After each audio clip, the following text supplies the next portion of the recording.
高市政権が支持率 80% です。イスラム教の国から労働者という名の意味を大量導入推進してますし、配送業など規制緩和するみたいです。頭おかしいとしか思いません。どうしかあれば自民党が変わると思ってるんですが、自民党選挙と確か日本の国民のための思います。広さんはどうですか？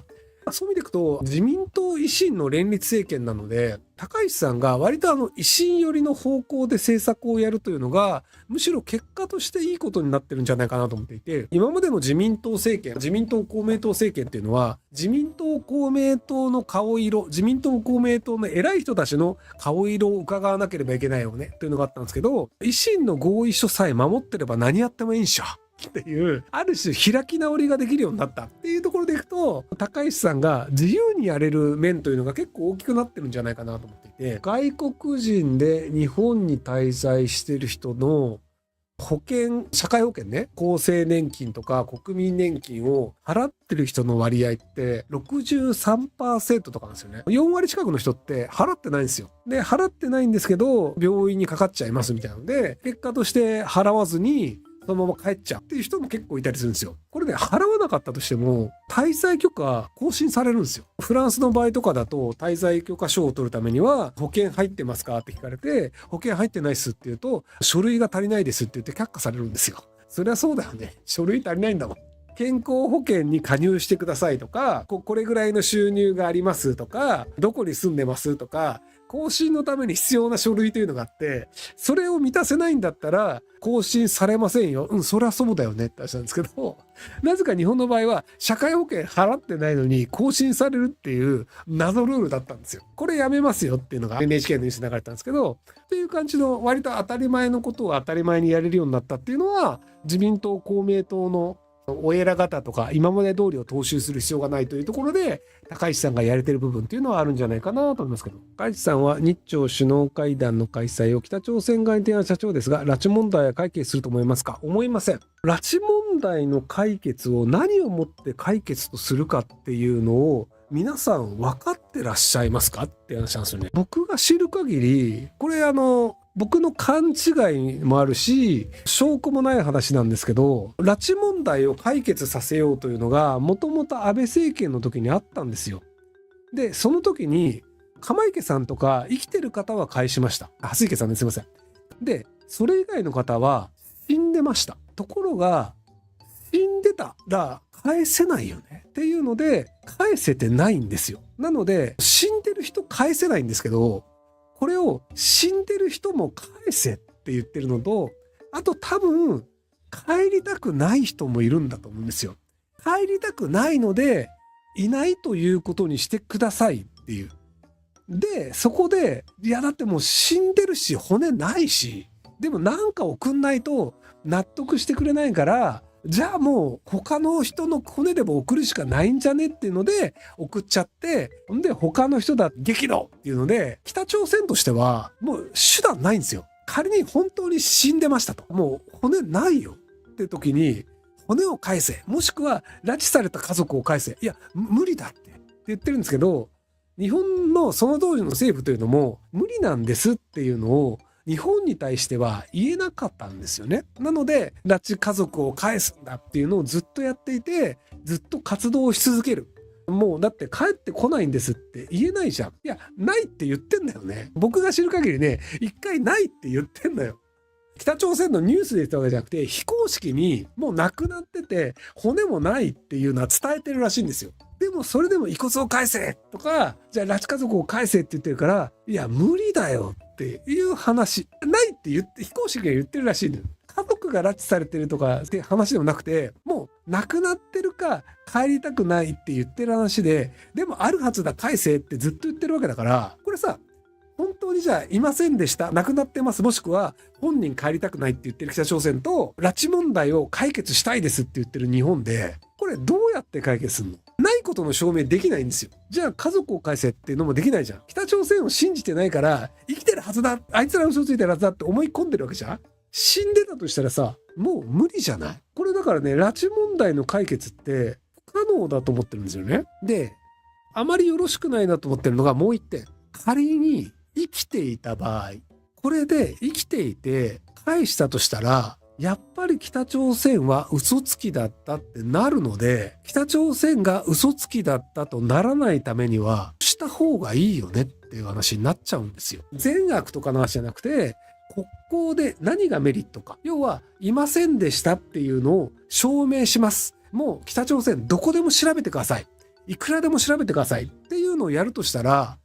死んでないとまずいよねってなっちゃうんですよ。こっちの方が僕はよろしくないと思ってるので、多分死んでるとは思うんですけど、嘘ついてるっていうのを避けるのであればそうなっちゃうので、なので日本の言う拉致家族を元に戻すという拉致問題解決っていうのは、日本の言う解決は僕不可能だと思ってるんですよ。なのでこれを推し続ける、推し進めることに何の意味があるのかなっていう。なのでもうそもそも死んでるんだったらそれはしょうがないよね。で、本人としては帰りたくなくて死んでるって言ってるんだったらもうそれでいいんじゃないのっていうので、ただその調査団は送りますよと。調査団を送って日本の調査団が満足いくまでいくらでも調査してくださいと。北朝鮮の住民票とかも全部見せますよと。こういう風に来てここで亡くなりましたと。 DNA 精査したいならいくらでもどうぞと。そこら辺の親戚とかの DNA も調べたいならいくらでもどうぞっていうので、いくらでも満足できるまで調査してくださいっていうのを入れることで日本人が納得するというぐらいしか多分できないと思うんですよね。でもこうなっちゃうのよ。家族にいるっていう感情論があるから、だから死んでるって言えないよねっていうのがあって、なので感情論に寄り添おうとしてる限り無理だよね。遺骨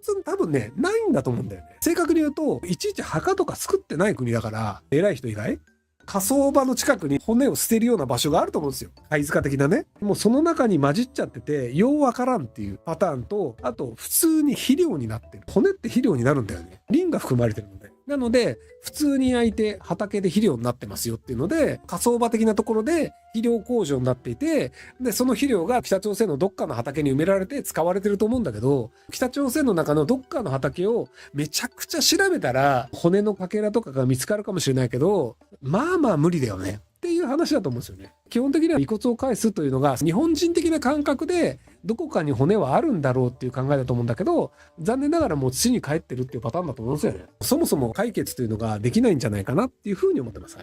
多分亡くなってるか本人が帰りたくないパターンっていうところじゃないかな。解決しないんじゃないかなと思うんですけど、ただこれは別にあくまでその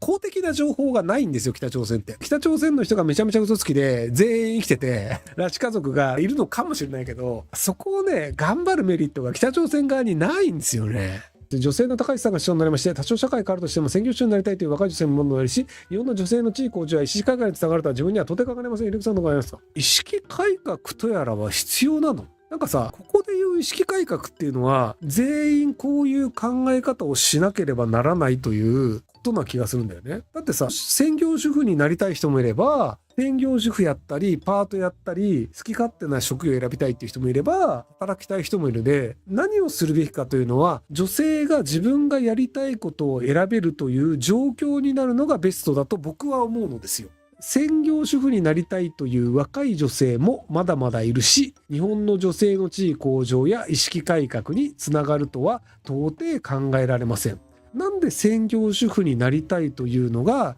地位向上にならないのか、なぜそれを意識改革をしなければならないと思い込んでるのかっていう考え方自体が僕は間違いだと思うんですよ。これを他人の考えをなぜ間違いかと言ってるかというと、さんが主婦になりたいですとか働きたいですだったらご自由にどうぞなんですよ。女性はこう考えるべきであるという他人の考えを強制するのが正しいという考え方が僕は悪だと思うんですよ。で、これってその結局この人種の人はこうするべきであるとか、こういう職業の人はこうするべきであるとか、他人に考え方を強制するのが正しいという考え方というのは、思想感情が自由であるという日本国憲法でいうやってはいけない行為なんですよ。日本国憲法では人間というのは全て自由に考えて自由に生きていいですよ。職業も自由に選んでいいですよって書いてあるんですよ。でもそれを否定するということの方が僕は良くないと思うので、なので高市さんになったとして専業主婦が増えたとしても、僕はそれは女性がそれを望むのであればどうぞなんですよ。で、問題は女性が専業主婦を望んでいないのにもかかわらず、男性が望んでいるので専業主婦を仕方なくやりましたという状況は変えるべきだと思います。これは女性が望んだのではなく、女性がなれなかった。違う道が選べなかった。という思想感情を強制させられたんですよ。働きたいのに専業主婦にさせられたっていう意識改革をさせられた。これは良くないんです。なので、専業主婦やりたい人が専業主婦になるんだったら、それはいい社会だよねと僕は思います。高橋さんが師匠になりましたが、ひろきさんから見て今後日本経済が良くなったり改善すると思いますか？これがね、思わないんですよ。結局日本経済が経済的によろしくないよねというのは、日本の会社産業がお金を生んでないよねというところで、高橋さんの言ってる合意書の改革が本当にできて何年も続いていて、社会保障改革とかが続いていくのであれば、日本全体がある程度上向きになる可能性があると思うんですけど、日本の場合って若い労働者が 30% 会社が払うのも含めて社会保険として取られていくんですよ。でそうすると自分の教育、自分のスキルを上げるのにもお金使えないし、結婚して子供を作るというのにもお金使えないと。で子供が減っていく社会というのは経済は悪くなります。子供が減っていて経済が良くなっている国というのは基本的に存在しないんですよ。そこの経済保障改革をすることによって少子化が改善するのであれば経済が良くなる可能性があるんですけど、ただ首相になったぐらいで1年ぐらいでそれが改善するとはとても思えないので、そこが長期的にやれるかどうかっていうところで変わってくるんじゃないかなと思います。ご視聴ありがとうございます。今回の動画はこちらからの切り抜きになります。ひろゆき LINE スタンプ好評発売中です。概要欄に購入リンクがあるので、そちらから購入できます。よろしくお願いします。